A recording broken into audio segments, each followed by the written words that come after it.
Yesterday, I saw a graphic that was on Twitter, and thank you, Gavin Good for Spittle, you, for man. taking care of the That's door awesome. for us. How many graphics do you usually see on Twitter? Lots. The graphic had Mike McCarthy and Mike Tomlin. Because they're mics. And here are the records. 167, 102, and 2. 11 and 11 and 1 Super Bowl. 173, 100 and 2, also 2 ties. 8 and 10 and 1 Super Bowl.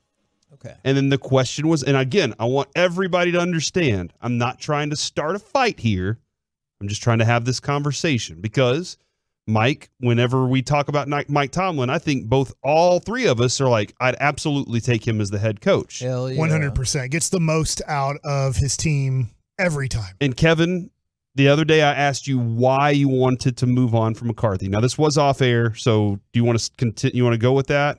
Sure. All right. Just you I said know because you hated him and the way that he looks. That's not what you said. Obviously not that. I just think he won't get the job done here. In the playoffs. You said in the playoffs specifically. Correct. Now, to go back to that, those numbers, the regular season numbers are very similar. Mike Tomlin is that one who's 8 and 10. Mike McCarthy is the one who is 11 and 11. Yep. So he has a better playoff record. Now, do you think that Mike Tomlin is going to do any different in the playoffs with the Cowboys? I do, because I think if you just look at the two parallel parts of their career, when Mike Tomlin had Ben Roethlisberger, Mike McCarthy had Aaron Rodgers. Mm-hmm. When Mike Tomlin has Kenny Pickett, Mike McCarthy has Dak Prescott. So I think Mike McCarthy has very superior quarterback play. I have a question for Kevin. All right. Yeah. Corey, would you agree with this? Because you've been with Kevin longer than I have. He is not a big fan of Aaron Rodgers' playoff football. True. I agree. So, Kevin, my question is, now that you've seen Mike McCarthy coach 3 years in the playoffs with the Cowboys, do you need to cut Aaron Rodgers I'm some just slack? wondering, You might be right about that. Do you take a little bit of heat off of Aaron? Because like Bobby Belt would say, Aaron Rodgers is spectacular. Mike McCarthy lost those games for Aaron Rodgers. I don't know if that's true or not, but do you now watch him coach and go, gosh, Aaron Rodgers was just given horrible game plans in the playoff? I think I do a little bit, because what I'm learning is Mike McCarthy, it seems like, excels when people don't expect him to excel. Because remember when they won that Super Bowl. Rangers won the World Series. That Super Bowl, they were a wild card team and nobody expected it. And then it was either the next year or the year after that's when they went 15-1 the next year. Yeah, and then they lost in their very first playoff game. And so when they're put into positions where, they won their division in 11, 12, 13, and 14 after that Super Bowl. Lost in the divisional round, wild card game, and NFC championship. I just think you're looking at it now from he's not good at being a front runner, which is odd to me, because I would think naturally that would be the best position. But maybe that's the case. Now, Tomlin, too. Now, here's Mike McCarthy has lost in the conference final, the NFC championship game, 3 times is what I count here. Lost in that 3 times, won the Super Bowl. Tomlin. He lost in 2016 because he beat the Cowboys here. Remember that play? Tomlin Yes, I do. Won the Super Bowl, lost a Super Bowl, and then lost in the conference final 1 time. Is it a Patriots game? Kevin. I'm sorry. That was 2016. Never mind. So all the rest of them, nobody can remember. My guess is wild yes. card losses Yeah. and division round losses as well. So his success is very, very similar, if not less than McCarthy's in playoff play. Can I throw this Again, out there? Not trying to, and it, Mike, one more other thing to go to your point about Ben Roethlisberger. Very rarely did he have the number 1 offense. Sure. Very often he had the number 1 defense. But McCarthy, on the other hand, very good offenses. The one time they won the Super Bowl, very good defense. Right. From Mike. 2000 to 2020, who were the best 2 quarterbacks in the NFL competing to go to the Super Bowl? It felt like every year. Manning and Brady. They were always in the AFC. Now, I'm not trying to give Mike Tomlin an excuse, because I do think he's the best coach in all of football. I will say in my list, it's only an opinion list. Everybody only has an opinion list of this. he is the number one head coach in all of football because of what he does with what he has. And then when I look at his record, I don't know what it is like every time he's lost in the playoffs.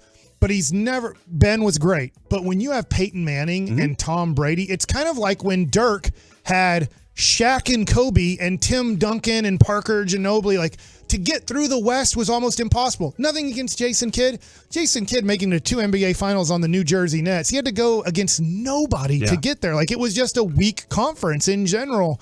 But if you were over here in the West, you had Duncan, a top 10 player of all time, Shaq and Kobe, both of them may be a top 10 player of all time. Like, it made it really tough to get through the Western Conference. If Dirk and Nash and Finley were in the Eastern Conference and you were lucky enough to be in that, I think the Mavs make 2 or 3 other NBA finals those 3 guys never made it together. So I just think that Tomlin has had a much tougher path to make it to a Super Bowl. I decided to just quick double check this and be like, hey, does this fit with what I actually think?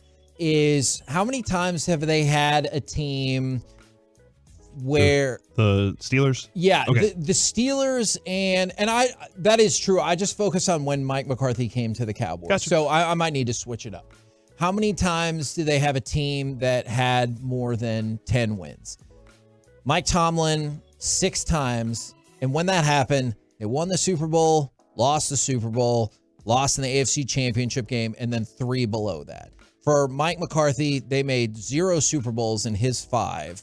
Lost in the NFC Championship twice, and then 3 worse than that. So regular season doesn't matter. No, for Mike McCarthy, it feels that way. For Mike Tomlin, not always. It feels like when he's got the team, they do something. And for Mike McCarthy, his Super Bowl came from a year when, well, clearly they had the team, but it didn't feel like that in the regular season. Whereas I feel like Mike Tomlin is kind of, you know how people will dump on LeBron for like, oh, he lost this many finals. I still think that final he got to with Cleveland is one of the most amazing accomplishments in the history of basketball.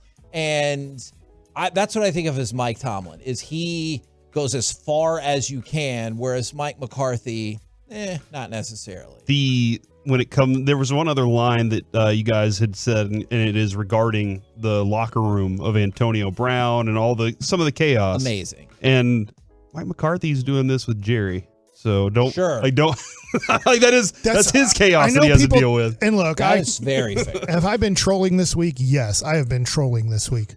But I'm not trolling on this. You can't really get better than Mike McCarthy with Jerry Jones being the guy in charge. They seem to get along. Jerry seems to have respect for him, and McCarthy plays within the rules. And actually, I think maybe even earned some respect the day that he called Rich Eisen up and was like, I need to talk to you about my job situation. And Jerry was like, damn, that's a good move right there. It's savage. Yeah. And I've never been against Troy Aikman. I love listening to him. I love his comments, his opinions. He did think that Bill Belichick would come here if offered the job and kind of wooed it here. But there was part of me going, I just don't see how Jerry would ever want Bill Belichick to be his coach. And Jim Harbaugh, look, we've heard how tough it is to work with him in San Francisco. That's why even when they were doing good, they were just like, we've had enough of Jim Harbaugh. We can't do this anymore. We get how good he was at Stanford. We get how good he is here. We don't want to deal with this person anymore. And he went to Michigan because he had worn out his welcome, even though they were still good. Yeah. How in the world is Jim Harbaugh, if he struggles to get along with Stanford, he's struggling a little bit with Michigan, but he just won the national championship. But like, you just look at it, I just don't see any way that Jerry can get along with people like that. And so when you start having to cut people off the list because of their ego, their way of running things versus Jerry's way that he sees entertainment football, because this is entertainment football to him, is like, you have to look at Mike McCarthy and go, if it's ran this way, Jerry doesn't want anything to do with people who are like, no, this is about football and only football. Jerry's like, football is secondary, dude. Yeah, relax. Being the guy that figures out, and maybe McCarthy can, maybe can't, but being the guy that figures out how to get your team to believe it's about football while also playing along with what Jerry wants to do with the team. Being that guy is going to take, you got to be special. And I'm not sure, I know we love Jimmy Johnson for all of it, but I'm not sure Jerry was there yet, right? When he had Jimmy Johnson, I don't think that Jerry's mind was, this is all what it is until after the Super Bowls had been won, and then he was like, oh, now it's time. So maybe that's the case. All right. Did you have something else, Mike? No. It's tough to believe Jerry had anything to do with the football operations those first 3 or 4 years when they were financially in trouble. That's his realm. Yep. And then the way that they ran football things were so different than later, like after Jimmy left. It's never been ran that way. There's never been that much aggressiveness or that much, I don't want to deal with that player anymore. It's actually totally opposite. So it doesn't make any sense to me that the same person 89 to 92, 93 is the same person making the football decisions.